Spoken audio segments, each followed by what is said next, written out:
Welcome to the Food Innovation Accelerator at K-State Olathe. My name is Brian Severance. I'm the Manager of Food Programs and Services at the FIA and K-State Olathe. This is the first in a series of videos that will address some of the common food safety issues and regulatory issues associated with starting a food business. That could be a food truck, it could be a food product that you want to sell in grocery stores, it could be a farm market product, restaurant, almost anything.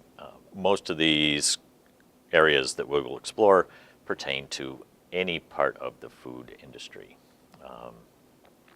This series, you can look at it each one in series, but you don't have to. You can jump around as you need to. Keep in mind that food safety is paramount to being successful in the food industry.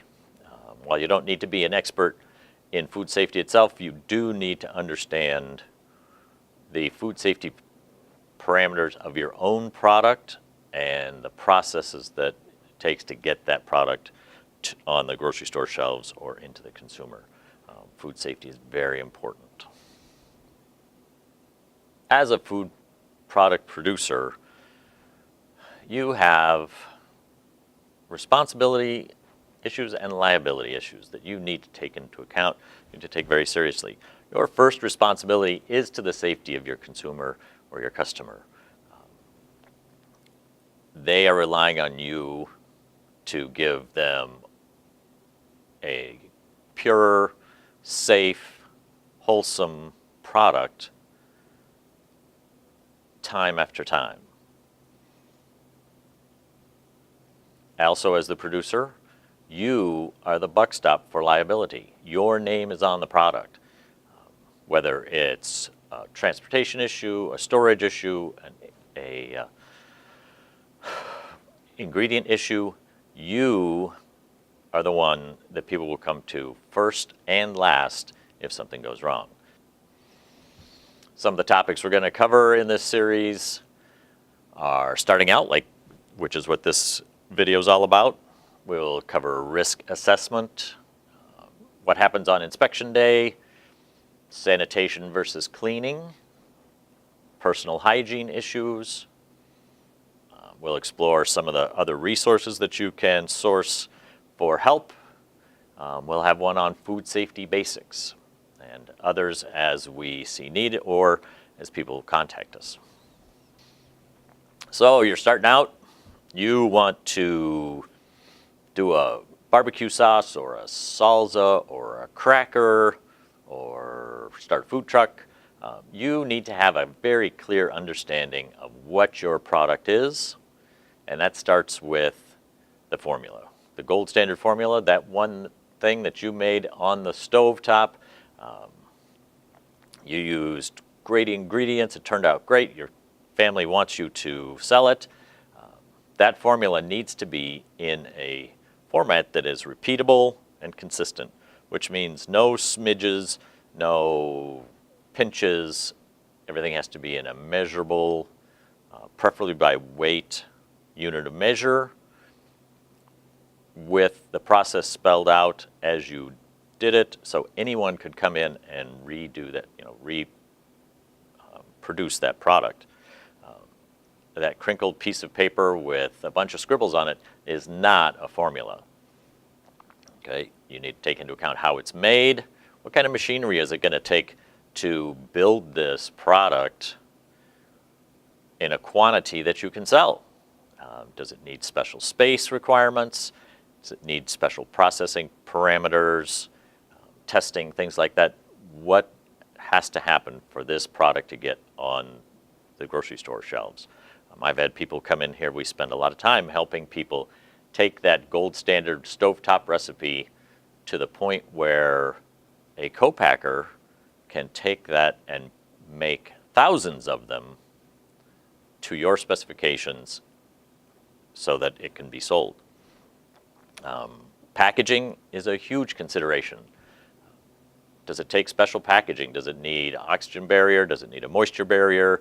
Can it be a loose pack? Can it go in just a box or a bag? All these things come into account.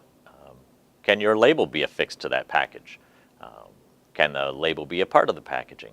Those are all things that you have to take into account with packaging. Can it be shipped? Can it protect the product? Packaging is huge. Ingredient sourcing is another area of challenge that people don't necessarily think about. If you're doing something like salsa that requires fresh produce, what are you going to do when that produce is not in season? How are you going to source the quality that you need? Are your ingredients readily available? Do you need to source special ingredients that make the product what it is? Are those available commonly? Can you get them year-round? All these things go into making sure that your formula is repeatable and consistent, that you have what you need on hand to make it. Not necessarily last or first, but towards the top, what's your target market? Before you start producing this thing, you need to make sure that there is a demand for this product, that people want it, and that it's not already a full marketplace. If you have a barbecue sauce that you just think is the Jim Dandy, go to the grocery store and see how many barbecue sauces are already out there. Go to the barbecue shop and see how many barbecue sauces are on the shelf. Same with salsas and crackers. There's a lot of product out there. What's going to differentiate your product from all those on the grocery store shelves? It's very important that you understand how your product's going to get marketed and if there is a market for that product. We had one gentleman come in who wanted to do a fermented soybean product because he saw that it wasn't on the market around here in Kansas City. He came from New York City, where it was very ubiquitous, and there's a reason that it wasn't on the market out here, because nobody knew about it. It's not in our lexicon of food, so understand your market and if there is a market for it. You also need to understand who's going to regulate your business and your product. You'll need business license, you'll need a food license that could be city, county, or state. If you're selling across state lines or certain products, you need FDA approval licensing, and that's generally for non-meat foods. If your product has more than 10% meat product in it, the USDA/FSIS, Food Safety Inspection Service, will get involved in the inspection of that product. All these things you need to take into account when you're putting together your product. I mentioned testing. Shelf life testing is very important. Most grocery stores, third-party sales, want to have some sort of a shelf life label on your product so they know when to pull it off the shelves. Your customers are going to want to know when it's best to buy, when to eat it by, when is it good.